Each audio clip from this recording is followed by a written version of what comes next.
Assalamualaikum warahmatullahi wabarakatuh. Perkenalkan, nama saya Siti Raminah dari jurusan Pendidikan IPA Universitas Negeri Padang. Nah, di sini saya akan menjelaskan tentang ide dan peluang bisnis dalam bisnis model. Kita langsung saja ya. Ini dia. Ide dan peluang dalam bisnis model. Nah, apa itu ide, berpikir kreatif dan inovasi? Ide adalah suatu konsep, pikiran, dan pengetahuan dari sebuah mental, pandangan, keyakinan, atau rencana dari kegiatan-kegiatan usaha. Sedangkan berpikir kreatif adalah untuk menemukan dan mencari penyelesaian yang berbeda dari suatu masalah untuk mencapai tujuan yang sama. Sedangkan inovasi adalah aktualisasi dari berpikir kreatif. Menemukan ide dalam bergerak usaha. Ada 3 tipe ide dalam bergerak usaha. Yang pertama, new market. Ide menawarkan konsumen dengan barang atau jasa yang belum tersedia dalam setempat, akan tetapi di wilayah yang sudah ada. Atau duplikasi atas ide yang telah ada di tempat lain. Contohnya, rumah makan, penjualan jasa HP, warteg, transportasi, dan lain sebagainya. Yang kedua, new teknologi. Ide menerapkan teknologi baru untuk suatu proses produksi. Misalnya, barang dan jasa yang baru. Yang ketiga, new benefit. Ide menemukan cara baru atau yang disempurnakan untuk sebuah fungsi atau produk lama. Memodifikasi sesuatu agar lebih bernilai dan memperbaiki sesuatu yang sudah ada. Seperti peningkatan nilai tambah. Sumber ide itu sendiri menurut Longenesia adalah pengalaman pribadi, hobi, temuan kebetulan atau penelitian, baik dalam buku, koran, majalah, jurnal, di mana saja, misalnya perpustakaan, bank, distributor, angkutan, agen real estate, pesaing bahkan, hobi dalam berpergian, kursus seminar, produk, dan juga sesuai dengan pendidikan misalnya, pelatihan. Nah, ada cara kreatif dalam melihat satu ide, yaitu dengan cara memberikan daftar pertanyaan yang lebih spesifik. Nah, untuk itu diperlukan teknik dalam mendapatkan suatu ide tersebut. Yang pertama adalah tukar pikiran. Buat ide sebanyak mungkin, kembangkan ide satu dengan yang lain dari beragam latar belakang, kepribadian, dan pengalamannya. Dan juga setelah dianalisis, pilih ide yang terbaik. Yang kedua, berandai-andai. Mengubah mimpi jadi kenyataan. Baik itu memperoleh uang, menjadi bos, menjadi orang yang dihormati, disegani, dan juga meningkatkan kepuasan hidup. Dalam proses berandai-andai tersebut, ide dipertimbangkan untuk diterima ataupun juga ditolak. Yang ketiga, kawin silang. Pencarian pribadi yang memiliki ilmu pengetahuan, pekerjaan, pengalaman, dan ide yang berbeda untuk membuat peluang tukar pikiran. Keingintahuan. Kembangkan rasa ingin tahu, buat sesuatu berdasarkan rasa keingintahuan. Periksa apa yang sudah dikerjakan. Pendekatan tidak langsung. Membahas sebagian ide yang akan dikembangkan, karena tidak mungkin kan membahas secara menyeluruh, dan juga ini berguna pada saat menemui jalan buntu dan harus mempertimbangkan pendekatan yang baru. Selanjutnya, pendekatan ensiklopedia. Melibatkan riset ekstensif dari semua informasi diakumulasi dan digolongkan dalam beberapa kategori, maka nilai untuk memperoleh sebuah ide. Selanjutnya, komponen yang dimodifikasi. Ide baru hasil dari modifikasi ide lama. Pilihlah produk atau jasa yang akan disempurnakan dengan membuat daftar tentang semua bagiannya dengan sistematis. Modifikasi sesuai dengan tujuan yang kita. Analisis sistematis. Menemukan kombinasi yang memungkinkan untuk memecahkan masalah. Misalnya, temukan masalah, tentukan dan buat semua variabelnya. Buat cara melakukan pemecahan masalah di setiap variabelnya. Gunting setiap variabel dan pemecahan masalahnya masing-masing, campur dan pasangkan setiap variabel dalam pemecahan masalah. Nah, maka muncullah satu ide yang baru. Terakhir, meditasi. Meditasi itu adalah relaksasi mental untuk meningkatkan keyakinan diri, memunculkan diri pada cita, merangsang sebuah ide, kesehatan mental, dan juga menciptakan dan inovasi. Nah, bagaimana cara teknik berpikir kita itu sendiri? Dan bagaimana cara teknik dan cara dalam berinovasi serta pendorong inovasi? Nah, begini. Tips dalam berpikir kreatif itu sendiri adalah dengan memelihara daya pikir agar selalu aktif dan siaga. Gunakan sumber lainnya dalam menjaga dekat dengan sumber cita-cita. berpikir terbuka, menghadapi kenyataan yang pernah putus asa, dan juga selingan bermasalah atau sharing bermasalah itu sendiri, bekerja dengan menggunakan metode juga. Sedangkan teknik dalam cara berinovasi itu sendiri, tindakan menciptakan sumber daya baru atau meningkatkan potensi sumber daya yang sudah ada untuk meningkatkan kesejahteraan. Penting dalam menangkap peluang dan mengembangkan usaha, yaitu dengan meningkatkan atau memperbaiki yang sudah ada, dengan memodifikasi menjadi sesuatu yang lebih bernilai, dan juga dengan menciptakan hal-hal baru dan berbeda, dengan merubah suatu bahan menjadi sumber daya, menggabungkan sumber daya tersebut menjadi suatu konfigurasi baru dan lebih produktif. Dalam cara itu, ada beberapa pendorong dan inovasinya, baik itu faktor personal, keingintahuan berprestasi, adanya sifat penasaran, keinginan menanggung risiko, pendidikan, dan juga pengalaman. Sedangkan faktor lingkungannya, tentu saja adanya peluang. Nah, inovasi juga berhasil mendeteksi ada beberapa motivasi. Bagaimana mengenali peluang dan memilih jenis usaha? Yang pertama, memilih peluang usaha yang tepat. Banyak pengusaha yang mengawali usahanya dalam sesuatu yang serba sulit, menghadapi kondisi yang tidak pasti, atau bahkan sering menemukan jalan buntu, dan akhirnya frustasi atau hanya menunggu saja, dan tidak melakukan apapun. Meskipun memiliki uang yang cukup banyak sebagai modal awal usaha atau modal kerja, belum tentu bisa memberikan jaminan atas kasusnya satu usaha. Terlebih jika modal yang dimiliki pas-pasan, bahkan mungkin tidak punya modal sama sekali. Hal ini tentu akan membuat kondisi semakin sulit. Dalam kondisi seperti itu, apa yang harus kita lakukan? Cukup sederhana saja, tetapi prosesnya bagus. Caranya adalah dengan mengevaluasi lingkungan yang ada di sekitar kita. Salah satu alat untuk mengukur semua hal yang mungkin dan tidak mungkin dilakukan oleh usahawan sebagai penelitian awal dan memberikan informasi penting, yaitu menggunakan analisis terhadap kelemahan, kekuatan, peluang, dan juga ancaman. Yang pertama, kekuatan. Melihat kekuatan yang dimiliki setiap lokasi, sumber bahan baku yang mudah didapat, mudah dijangkau oleh konsumen atau pelanggan, dan kekuatan lainnya yang dapat dimanfaatkan. Kelemahan. Melihat kelemahan yang dimiliki, agar kita tidak memaksakan diri melakukan usaha yang sebenarnya tidak dapat dilakukan karena kita memiliki kekurangan tertentu. Yang ketiga, peluang. Melihat peluang yang dapat dimanfaatkan dan memberikan keuntungan sesuai dengan usaha yang kita lakukan dan tempat yang ditentukan. Yang keempat, ancaman. Melihat ancaman terhadap usaha-usaha yang berisiko tinggi, memiliki siklus hidup yang pendek dan tidak teratur. Terlebih lagi jika pesaing kita memiliki kemampuan yang lebih baik dari kita. Kedua, mengenali kebutuhan pasar. Usaha berkembang karena ada permintaan dan banyak bisnis kecil muncul karena ada kebutuhan pasar yang belum terpenuhi. Misalnya kaum muda, misalnya seperti kosmetik, telepon genggam, dan juga fitur-fitur menarik dan pulsa yang murah. Yang ketiga, mengembangkan produk yang telah ada di pasaran. Ide dari peluang ini adalah bukan yang pertama, tapi menjadi yang terbaik.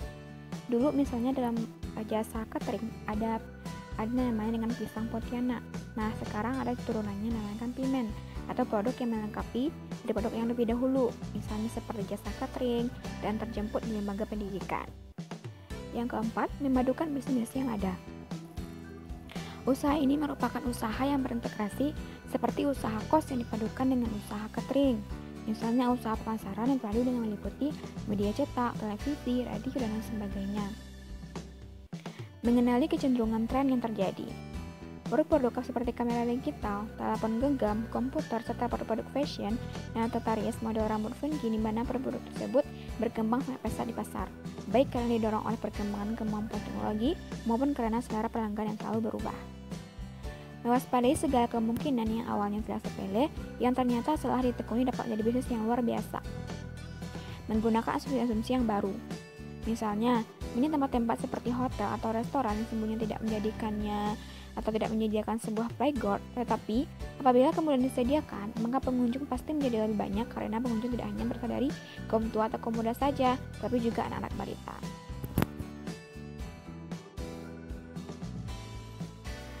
Langkah untuk mengenali dan memilih peluang bisnis yang tepat seluruhnya. Yang pertama, tentukan tujuan besar yang hendak dicapai. Menentukan tujuan dan arah bisnis sangat diperlukan bagi wirausahaan baru, sebab setelah itu harus segera melakukan tindakan yang nyata dengan penuh motivasi untuk merealisasikan tujuan yang telah ditetapkan tersebut. Oleh karena itu, setiap wirausahaan baru harus mampu menetapkan niat tersebut baik dalam hati, pikiran, maupun yang terbaik tentunya dalam bentuk tulisan. Yang kedua, buat daftar ide usaha. Membuat daftar ide sebanyak-banyaknya yang menarik pikiran kita. Kita dapat menggunakan pikiran kita untuk membantu menggambarkan apa saja yang memungkinkan untuk selalu mengingatnya. Pikiran membantu otak kita dalam memudahkan menemukan gagasan dan menyimpannya dengan baik. Nilai kemampuan pribadi. Pikirkanlah tentang segala kemampuan, kekuatan, karakteristik yang diperlukan untuk mencapai sukses dalam bisnis yang kita lakukan. Telusuri dan munculkan semua kelebihan kita, dan jangan sekali-kali mengingat atau memikirkan kelemahan yang kita miliki. Kadang-kadang banyak orang yang memilih ide yang cemerlang tapi tidak dapat direalisasikan secara tepat dan cepat karena mereka sendiri tidak tahu cara apa yang mereka inginkan untuk mewujudkan ide cemerlang tersebut. Nah, pilih kriteria. Buatlah tabel kriteria bisnis yang diperlukan, misalnya berisi jumlah modal yang diperlukan, kebutuhan penghasilan tahunan, sektor bisnis yang disukai, jangka waktu pengambilan modal, dan lain sebagainya. Lalu, berikan penilaian tingkat kepentingan menurut kita dan dari setiap pertanyaan yang kita jawab. Kesusahan pribadi ini adalah faktor yang menentukan untuk menilai bisnis yang tepat bagi kita. Selanjutnya, berilah peringkat waktu pemilihan bisnis menurut skala kepentingannya, misalnya dari 1 sampai 5. Membandingkan dan mendapatkan saran dari pengusaha, konsultan, atau mentor. Langkah ini dilakukan sebagai upaya untuk memperoleh saran serta masukan dari pengalaman mereka, sehingga kita tidak memilih ide usaha hanya sekedar keinginan semata dan meminimalisasi kesalahan akibat coba-coba dalam menjalankan bisnis nantinya. Membandingkan dengan bisnis jenis akan bermanfaat untuk mengetahui lebih banyak bisnis yang akan ditekuni. Kita akan mendapatkan gambaran tentang jumlah modal yang dibutuhkan, serta hambatan serta peluang yang dibandingkan bisnis jenis yang sedang berjalan. Dari saran penasihat atau mentor dapat digunakan untuk mengetahui bagaimana mereka mengawali karirnya atau memulai usahanya, menemukan idenya, mengatasi permodalannya, motivasi, mengolah sumber daya manusia, pemasaran, dan sebagainya. Nilai keadaan bisnis saat ini dan masa mendatang melalui riset. Pilihan berikutnya, apakah bisnis tersebut dapat bertahan? Satu pendekatan dilakukan adalah dengan riset lapangan. Macam-macam faktor dapat dianalisis dan digunakan sebagai landasan berpijak dalam melakukan bisnis sesungguhnya, seperti kemampuan menganalisis laba, pola pertumbuhan, dan alasan pemilih memiliki bidang tersebut. Kita tidak boleh melihat proses bisnis hanya dari luar, tanpa mengetahui langsung kondisi bisnis sebenarnya di lapangan. Sebab, bisnis orang lain yang kelihatannya menguntungkan belum tentu benar-benar bisa menguntungkan bila kita mengetahuinya tidak lebih rinci. Tetapkan pilihan. Pada bagian ini, kita harus memilih salah satu dari ide yang sudah kita buat daftarnya, dan tentunya memilih berdasarkan kemungkinan tingkat keberhasilan terbesar dan risiko kegagalan terkecil. Dimulai dengan menyeleksi dan melingkas pilihan menjadi lebih sedikit, dan kita dapat mempertimbangkan beberapa hal yang telah dibahas pada langkah-langkah yang sebelumnya. Cara menggali peluang usaha. Yang pertama, memanfaatkan internet dan media elektronik lainnya. Di era sekarang, internet, radio, dan televisi merupakan jalan terbaik dalam memperoleh informasi, termasuk info tentang membangun bisnis. Namun, internet lebih fleksibel karena bisa diaksesi kapan saja dan di mana saja. Yang kedua, baca buku dan referensi bisnis. Jika masih bingung harus melakukan apa, maka buku, majalah, pamflet, buklet, dan koran bisnis bisa menjadi sumber informasi yang dapat membantu kita dalam menciptakan ide bisnis yang bagus. Yang ketiga, ikuti kegiatan seminar usaha. Jika buku dan internet belum dapat membantu mengenali bisnis yang potensial, maka sekali cobalah ikut seminar tentang bisnis dan wirausahaan. Di sana, kita akan menemukan ilmu dan mentor yang berpengalaman dalam membangun suatu usaha. Aktif bergabung di komunitas bisnis. Ada banyak komunitas bisnis atau organisasi yang mewadahi orang-orang dengan profesional atau kultur tertentu, baik offline maupun secara komunitas online. Jika ada kesempatan, maka coba bergabung dengan satu mereka. Karena saya mendapatkan banyak ilmu, tentu akan berpeluang masuk dalam jaringan relasi dan pertemanan para ekstrapentel. Datanglah ke pameran wirausahaan. Berbagai produk baru, bisnis baru, dan job baru sering dipromotonkan dalam sebuah acara pameran. Penyelenggaraannya bisa pemerintah maupun swasta. Walaupun harus mengeluarkan lembar-lembar rupiah untuk membelikan tiket masuk, namun akan mendapatkan pengalaman berkebiasaan yang secara lebih nyata. Ngobrol dengan para pelaku usaha. Kata pepatah, pengalaman adalah guru terbaik. Oleh sebab itu, dalam mencari celah usaha yang bagus, cobalah berdiskusi dengan orang-orang yang telah sukses sebelumnya yang akan dalam membangun bisnisnya. Dan pameran, lokasi lain yang bagus untuk memperoleh ide usaha adalah website bisnis. Dengan mengunjungi tempat tersebut, akan dapat menyaksikan dan belajar mengenai gambaran perputaran roda perekonomian dan bisnis. Selanjutnya, mengerti lingkungan sekitar atau secara langsung. Bisnis model. Model bisnis menjadi topik yang semakin populer sejalan dengan perkembangan internet sebagai fondasi bisnis pada pertengahan tahun 1990. Pada prinsipnya, model bisnis didasarkan pada strategi bisnis dan berbagai topik yang terkait dengan strategi bisnis, namun belum ada kesepakatan definisi yang sama tentang apa yang dimaksud dengan model bisnis. Berbagai definisi model bisnis yang dikemukakan berhubungan dengan proses penciptaan nilai.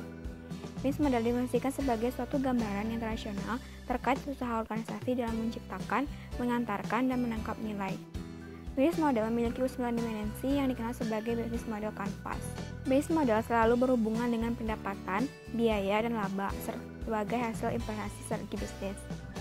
Bisnis model sendiri dari kombinasi berbagai elemen yang unik yang menggambarkan tujuan, strategi, proses, teknologi, struktur, penciptaan nilai bagi pelanggan agar organisasi mampu bersaing secara sukses pada satu pasar bisnis tertentu.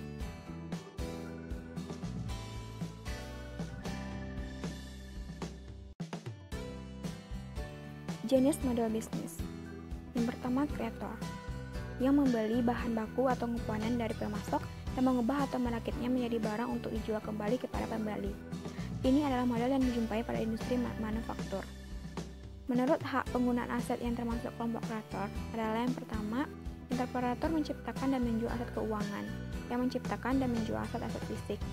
Investor menciptakan dan menjual aset tanpa wujud, paten dan hak cipta.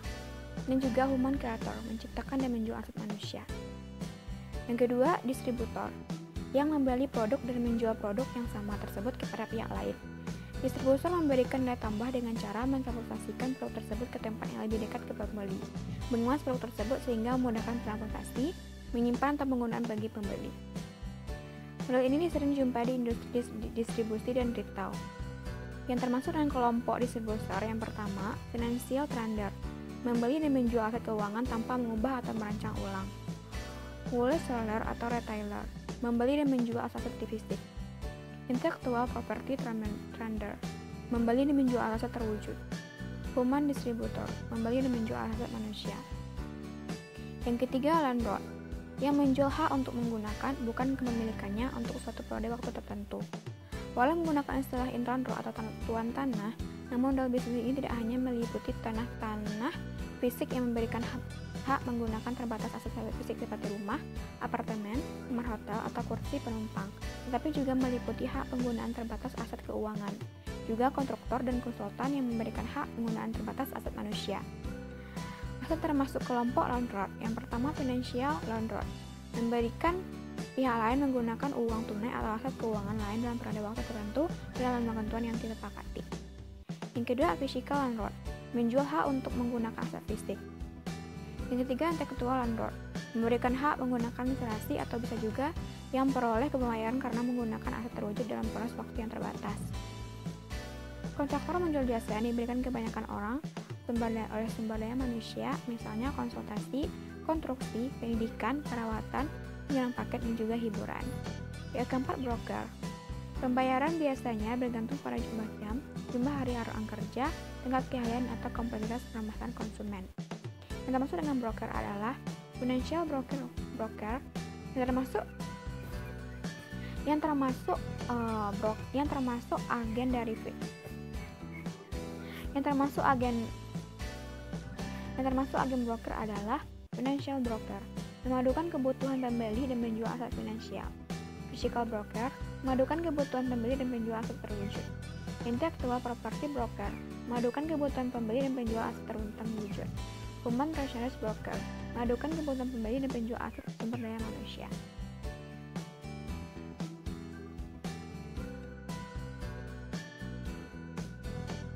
Bisnis model kanvas.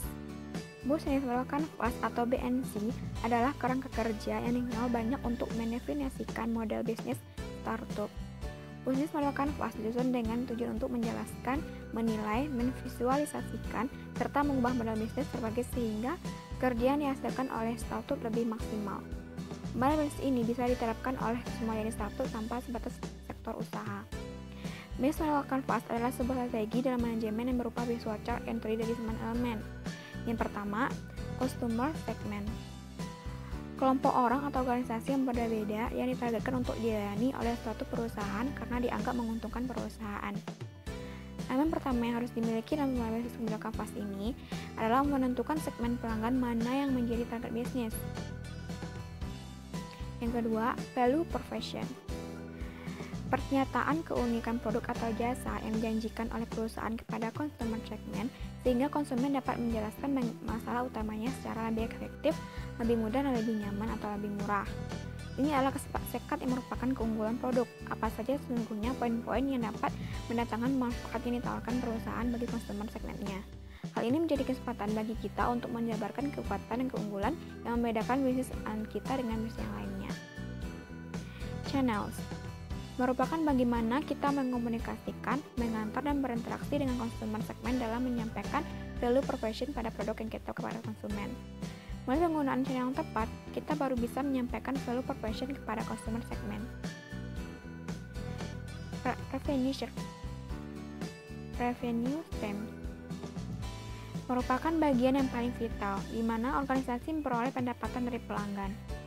Ini dikelola semaksimal mungkin untuk meningkatkan pendapatan bisnis. Jangan sampai ada bahan baku, produk atau kinerja yang tidak dimanfaatkan secara maksimal. Key resource. Key resource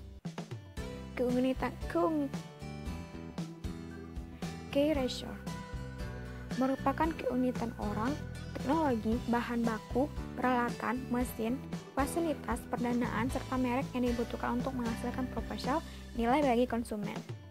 Key resource adalah sekat dalam bisnis model Canvas yang berisikan daftar sumber daya yang sebaiknya direncanakan dan dimiliki perusahaan untuk mewujudkan value proposition mereka. Semua jenis sumber daya, mulai dari pengolahan bahan baku, penataan sumber daya manusia, dan penataan proses profesional menjadi penelitian dalam model membuat bisnis. Customer relationship merupakan jenis transaksi yang ditentukan perusahaan dengan segmen pelanggaran yang spesifik. Motivasi di balik hubungan dengan pelanggan ini antara lain untuk aktivasi dan retensi pelanggan, bahkan untuk meningkatkan penjualan. Ini merupakan elemen di mana perusahaan menjalin ikatan dengan pelanggannya. Perlu pengawasan yang ketat dan intensif agar pelanggan tidak mudah berpaling ke bisnis yang lain hanya karena jalin hubungan yang kurang baik. Key activities.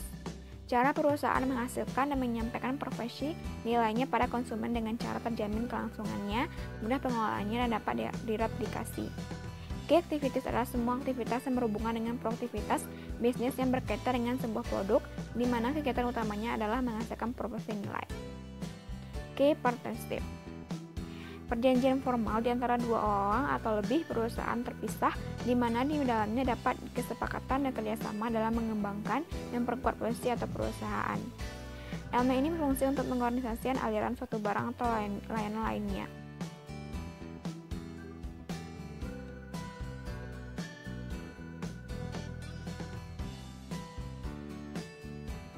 Posisi-posisi partner kunci tersebut bermanfaat untuk efisiensi dan efektivitas dari key activities yang telah dibuat. Tak ada salahnya menjalin hubungan baik untuk menciptakan sektor bisnis sesuai dengan ekspektasi. Cost structure. Semua biaya yang muncul untuk mengoperasikan bisnis. Mengolah biaya secara efisien akan membuat bisnis yang jalani menjadi lebih hemat dan bisa meminimalkan risiko kerugian. Hal ini juga dapat menentukan profesi nilai yang tepat untuk pelanggan.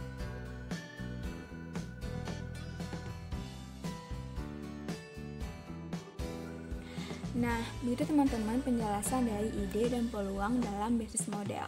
Kesimpulan dari penjelasan itu sendiri yaitu ide bisnis itu sendiri adalah sebuah konsep dalam merencanakan kegiatan-kegiatan dalam bisnis dengan berpikir kreatif. Berpikir kreatif sendiri yaitu mencari solusi permasalahan dengan jalan yang berbeda tetapi dengan tujuan yang sama, dengan cara berpikir secara inovatif. Nah, perlu teman-teman ingat yaitu ide dalam bisnis itu bisa timbul kapan saja, di mana saja, dengan siapa saja, dan apa saja yang kita lakukan. Sumber-sumber ide tersebut bisa melalui hobi kita sendiri, baik itu dengan melalui bacaan seperti buku, majalah, jurnal, tempat kerja kita juga bisa, misalnya perpustakaan, di kantor, di tempat-tempat lainnya, dan juga bisa di kursus seminar, dan hal-hal lainnya. Tips untuk berpikir kreatif sendiri yaitu dengan cara membuat daftar pertanyaan secara spesifik mengenai usaha yang kita inginkan. Ada beberapa tekniknya, yaitu dengan cara bertukar pikiran, berandai-andai, dan juga keinginan tahuan kita, pendekatan secara langsung, secara ensiklopedia, dan juga secara meditasi.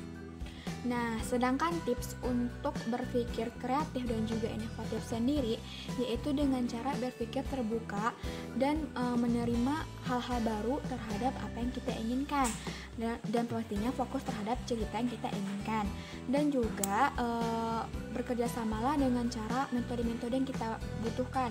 Dengan hal itu kita bisa menciptakan hal-hal baru yang lebih bernilai, dan yang itu dengan cara merubah bahan menjadi sumber daya dan menggabungkan sumber daya tersebut menjadi sesuatu yang lebih produktif. Untuk menggali peluang dan memilih jenis usaha sendiri, kita bisa lakukan berbagai caranya. Caranya cukup sederhana saja, tetapi prospeknya bagus, yaitu dengan mengevaluasi lingkungan sekitar kita, baik itu cara pemasarannya, tren-tren sedang berlangsung, dan juga bisnis yang kita bisa gabungkan menjadi satu bisnis, dan mewaspadai segala sesuatu yang awalnya sepele tetapi bisa mengubah bisnis yang kita inginkan, yaitu dengan cara menimbulkan asumsi-asumsi baru dalam pikiran kita sendiri. Nah, cara untuk menggali peluang itu sendiri kita bisa melalui internet, buku-buku bisnis, dan juga bisa ikut seminar, dan bisa ngobrol langsung dengan para pemilik itu sendiri dan mengevaluasi lingkungan sekitar kita. Untuk bisnis model itu sendiri adalah suatu gambaran yang rasional terkait usaha suatu organisasi dalam menghantarkan atau menggambarkan suatu nilai. Nah, bisnis model itu sendiri terdiri dari 9 elemen yang disebut dengan bisnis model kanvas. 9 elemen tersebut bisa kita gunakan dalam merancang bisnis yang kita gunakan ke depannya, bagaimana dan apa yang akan kita lakukan ke depannya. Nah, begitu teman-teman penjelasan dari ide dan peluang dalam bisnis model. Semoga teman-teman bisa menemukan ide dan juga peluang teman-teman sendiri dalam menjalankan bisnis. Terima kasih telah menyaksikan. Assalamualaikum warahmatullahi wabarakatuh.